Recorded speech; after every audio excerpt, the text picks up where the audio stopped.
Hey guys, this is Sameer for Digit.in and this is our review of the Bose SoundTouch 10. Now Bose has been one of those companies that has actually been great at producing products that are not only visually good, that is they're good looking products, but they also sound pretty great. In the recent past, we've seen the rise of a lot of companies that are boasting of speakers that have multi-room capabilities. You could have a bunch of speakers from the same manufacturer or the same brand in different rooms, and you could have specific audio coming from each speaker in each room. We've also seen some really funky devices like the Chromecast Audio, which essentially lets you play music over Wi-Fi. And sticking with the multi-room theme is what we have here with the Bose SoundTouch 10. Its design might be misleading if you're someone that thinks it's a Bluetooth speaker. It actually isn't. It has a power socket right here at the back, very elegantly hidden. So if you place the speaker this way in the front on a desk, you're never really going to know where the power source is. You can always hide that behind the wall. But this is a powered speaker, so it is one of those that you're going to keep in a corner. And is it really worth the asking price? Well, we're going to kick things off with design. The Bose SoundTouch 10 comes in two color variants, black and white. The SoundTouch 10 comes with matte rubberized plastic with a control pad on the top. The front face includes slightly glossier plastic material with 4 LED indicating power, Wi-Fi, Bluetooth and aux connectivity. A thin chrome strip runs down the middle below, which is a neat fabric mesh of the speaker grille.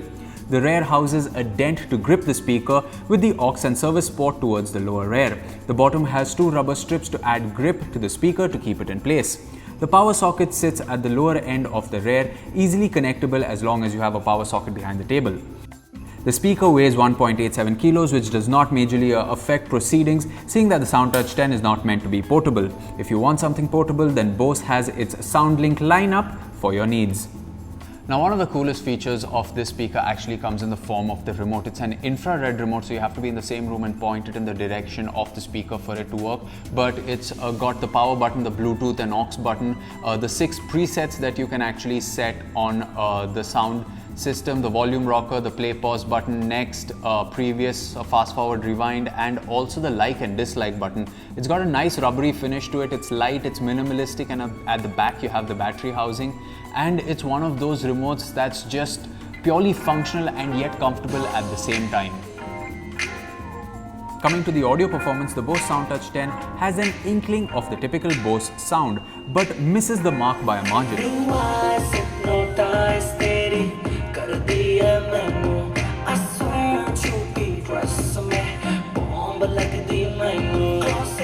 To begin with, the audio delivered is majorly bass driven, which makes the sound boom and subdues the mids.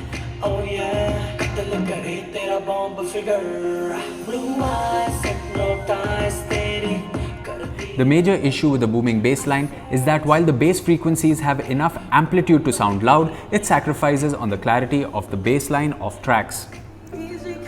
The low frequencies also sound slightly stiff, leading to a major bias towards bass-laden tracks. The best performance that you will get out of the Bose SoundTouch 10 is at 50% volume on tracks that have simpler, less profound bass line.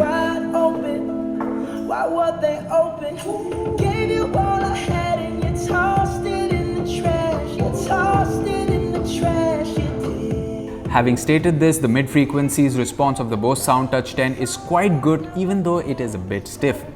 The highs are sharp but well balanced, adding a tone of warmth to the tracks that makes the audio sound wholesome. For most of the time, you can keep the audio levels at about 30 to 40%, which is its sweet spot.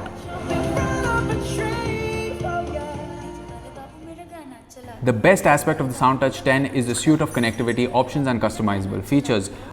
Once you set it up on multi-room format, you can synchronize it to pair with the other speakers in the house to play a track across the house. You can also set up the preset to play internet radio, local music, or any music streaming service of your choice. Aggregate the entirety of available audio on your device in one location, and these are the small aspects that makes the Bose SoundTouch 10 an essential peg in the SoundTouch ecosystem and a component speaker to consider. So to conclude, we'd like to say that the Bose SoundTouch 10 isn't the best sounding speaker for about 20,000 rupees. We have heard a few speakers that do sound a little better, but yes, with the host of connectivity options and the sound output on offer, makes it quite a promising product. Whether you should invest in this or not is something that we leave up to you, because the sound output, though good but not the best at 20,000 rupees, it's the connectivity options that are really attractive. So if you're someone that's looking for that wireless experience or the other connectivity options that the speaker offers, then you may want to consider it. If you don't mind a box that isn't that smart but sounds a whole lot better, well, you may want to consider some other options before investing in the Bose SoundTouch 10.